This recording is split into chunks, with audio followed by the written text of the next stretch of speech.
উৰিয়ামঘাটত সদৌ অসম ভিত্তিত ভাওনা প্ৰতিযোগিতা, ছাত্ৰ সন্থাৰ উদ্যোগত ভাওনা সমাৰোহ, লাইখুটা স্থাপন।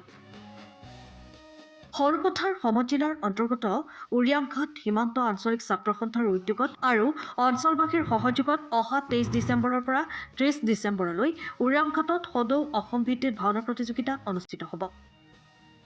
এই উপলক্ষে উৰিয়ামঘাট ৰাজহুৱা খেলপথাৰত ভাওনা সমাৰোহৰ মণ্ডপৰ লাইখুটা স্থাপন কৰা হয়। ভাওনা সমাৰোহ উদযাপন সমিতিৰ সম্পাদক বিকাশ বৰাই আঁতধৰা অনুষ্ঠানত সৰুপথাৰ উচ্চতৰ মাধ্যমিক বিদ্যালয়ৰ অৱসৰপ্ৰাপ্ত শিক্ষক, শিক্ষাবিদ তথা সমাজসেৱক নৰেন চুতীয়া, উৰিয়ামঘাট আৰক্ষী থানাৰ ভাৰপ্ৰাপ্ত আৰক্ষী বিষয়া অলংকাৰ বৰা আৰু ৰেংমাই অঞ্চলৰ বিশিষ্ট নামাচাৰ্য চন্দন মহন্তই লাইখুটা স্থাপনৰ বন্তি প্ৰজ্বলন কৰে। অনুষ্ঠানত বিভিন্ন সংগঠনৰ বিষয়ববীয়াৰ লগতে উৰিয়ামঘাট শাখা সাহিত্য সভা, উৰিয়ামঘাট প্ৰেছ ক্লাবৰ বিষয়ববীয়া, ৰাণীপুখুৰীৰ শিশু গায়ন বায়ন, বৃহত্তৰ উৰিয়ামঘাট অঞ্চলৰ বহুসংখ্যক গাঁৱৰ ভকত বৈষ্ণৱ, মহিলা তথা ভাওনা অনুৰাগী ৰাইজ উপস্থিত থাকে। উদ্যোক্তাসকলে জানিবলৈ দিয়া মতে অসমৰ বিভিন্ন প্ৰান্তৰ ১৪টা ভাওনা দলে ইতিমধ্যে প্ৰতিযোগিতাত যোগদান নিশ্চিত কৰিছে। উল্লেখ্য যে ভাওনা প্ৰতিযোগিতাখনি সুকলমে সম্পন্ন হোৱাৰ উদ্দেশ্যে উদ্যোক্তাসকলে স্থানীয় সোণালীনগৰ নামঘৰত লাইখুটা স্থাপনৰ পূৰ্বে এভাগি শৰাই আগবঢ়ায়। এই ভাওনা সমাৰোহত আউনীআটী সত্ৰৰ সত্ৰাধিকাৰ পীতাম্বৰ দেৱগোস্বামী, বিশিষ্ট সাহিত্যিক ডক্টৰ অমৰজ্যোতি চৌধুৰী, সদৌ অসম ছাত্ৰ সন্থাৰ মুখ্য উপদেষ্টা সমুজ্জ্বল কুমাৰ ভট্টাচাৰ্য, বিশিষ্ট সাংবাদিক প্ৰতিদিন টাইমৰ নিতুমণি শইকীয়াকে প্ৰমুখ্য কৰি কেইবাগৰাকীও বিশিষ্ট ব্যক্তিয়ে অংশগ্ৰহণ কৰিব। সীমান্ত আঞ্চলিক ছাত্ৰ সন্থাৰ উদ্যোগত আৰু উৰিয়ামঘাট অঞ্চলৰ শুভাকাংক্ষী ৰাইজৰ সহযোগত অহা ২৩ ডিচেম্বৰৰ পৰা ৩০ ডিচেম্বৰলৈকে সদৌ অসম ভিত্তিত উৰিয়ামঘাট ৰাজহুৱা খেলপথাৰত ভাওনা প্ৰতিযোগিতা অনুষ্ঠিত কৰা হৈছে আৰু এই প্ৰতিযোগিতাৰ আজি লাইখুটা স্থাপন কৰা হৈছে। এই লাইখুটা স্থাপন অনুষ্ঠানত বিশেষকৈ উপস্থিত থাকে আমাৰ উৰিয়ামঘাট অঞ্চলৰ এগৰাকী বিশিষ্ট সমাজসেৱক তথা উৰিয়ামঘাট আঞ্চলিক সাংস্কৃতিক আৰু ক্ৰীড়া সন্থাৰ প্ৰতিষ্ঠাপক সভাপতি শ্ৰদ্ধাৰ শ্ৰীযুত নৰেন চুতীয়াদেৱ, উৰিয়ামঘাট আৰক্ষী থানাৰ সন্মানীয় ভাৰপ্ৰাপ্ত বিষয়া অলংকাৰ বৰাদেৱ আৰু আমাৰ এগৰাকী উৰিয়ামঘাট অঞ্চলৰ ৰেংমাই গাঁৱৰ তেখেত আমাৰ এগৰাকী নামাচাৰ্য তথা সকলো শ্ৰদ্ধাৰ ব্যক্তি চন্দন মহন্তদেৱ।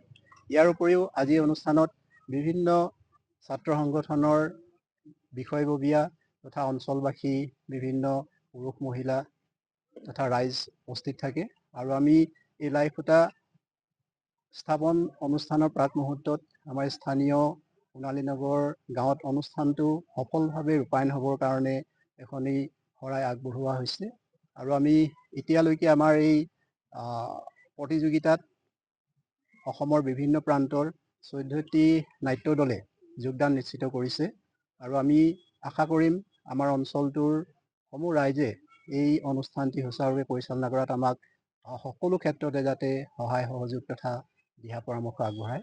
ধন্যবাদ।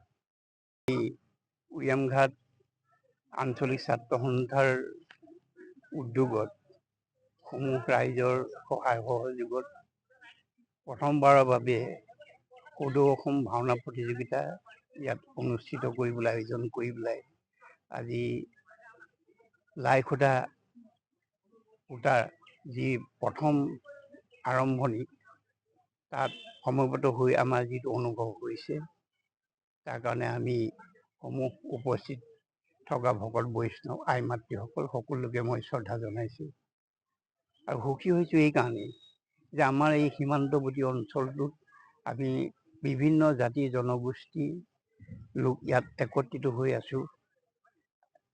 পৰস্পৰে পৰস্পৰৰ মাজত সহৃদয়তা আদায় কৰিবৰ কাৰণে এই ভাওনা এটা উত্তম মাধ্যম বুলি আমি গণ্য কৰিছোঁ আৰু উদ্যোক্তাসকলেও তাকে স্বীকৃত কৰি যে ভাওনা ভাগ অনুষ্ঠিত কৰি মহাপুৰুষ শংকৰদেৱৰ যিটো উদাৰ মানৱতা গুণ প্ৰকাশ কৰিছিল, যি ভক্তিবাদ প্ৰচাৰ কৰিছিল, সেই ভক্তিবাদ কেৱল ধৰ্মীয় ভক্তিবাদেই নহয়, সেই ভক্তিবাদ হ'ল সকলো কামৰ প্ৰতি মানুহৰ যি এটা শ্ৰদ্ধা, সকলো ধৰ্মৰে ভগৱানৰ প্ৰতি এটা ভক্তি থাকে, ইয়াত ধৰ্ম বিভেদ নাথাকে।